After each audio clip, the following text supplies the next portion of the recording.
हम लोगों ने इसकी शुरुआत, हमारी पहली कोचिंग लगभग 2 साल पहले बभनी गांव में खोली गई और धीरे धीरे हम लोगों ने गांव कोचिंग खोलने का, और जहां भी हम कोचिंग खोलते हैं वहां ये था कि ओबीसी एससी माइनॉरिटी के सबके बच्चे पढ़ेंगे, सबके गार्जियंस को बुलाइए, सबके गार्जियंस की 1 महीने में मीटिंग होगी, और इस तरह से प्रयास शुरू किया गया।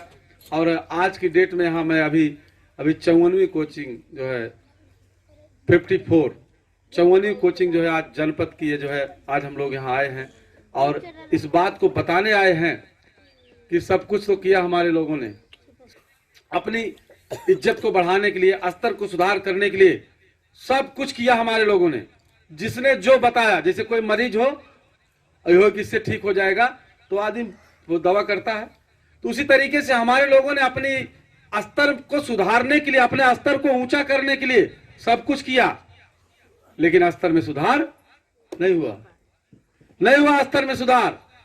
लेकिन शिक्षा, आज मैं बताने आया हूं आपको कि शिक्षा एक ऐसी चीज है जो आपके स्तर में सुधार कर सकती है और सुधार कर रही है।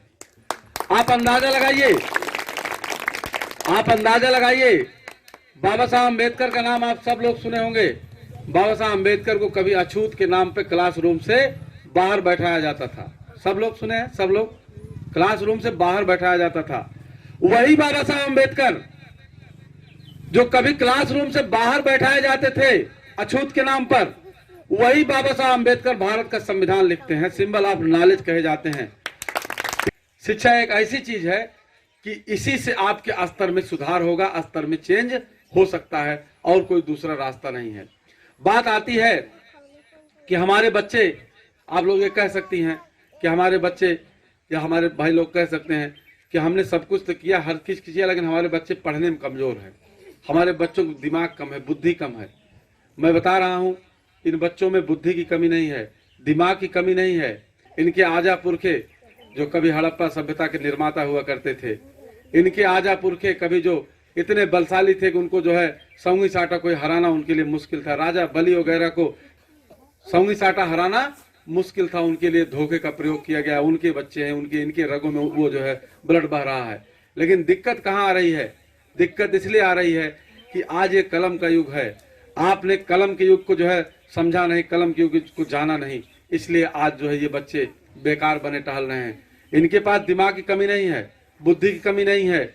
और सबसे बड़ी बात यह है कि हमारी माताएं बहनें 3-3 साल 5-5 साल इनको दूध पिलाती हैं, और आप सब जानते हैं कि माँ के दूध में जो ताकत होती है, माँ के दूध में जो रोग प्रतिरोधक क्षमता होती है, वो किसी एंटीबायोटिक या किसी और दवा में नहीं होती है।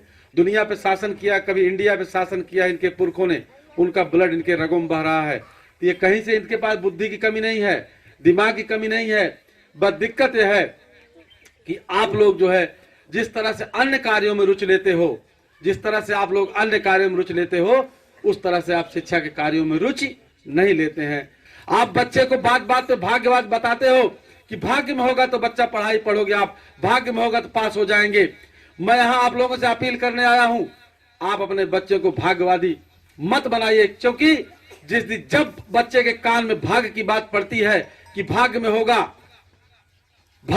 तो पढ़ाई होगी, भाग्य में होगा तो नौकरी मिलेगी, भाग्य में होगा तो विद्या आएगी, उसी दिन आप अपने बच्चे के बल को, अपने बच्चे को 99% बल को आप खत्म कर देते हैं, उसके दिमाग को आप ब्रेक कर देते हैं, क्योंकि वो भाग्यवादी हो गया बच्चा। आज से उसके दिमाग में आ गया कि भाग्य में होगा तभी मैं पढ़ पाऊंगा, नहीं तो नहीं पढ़ पाऊंगा।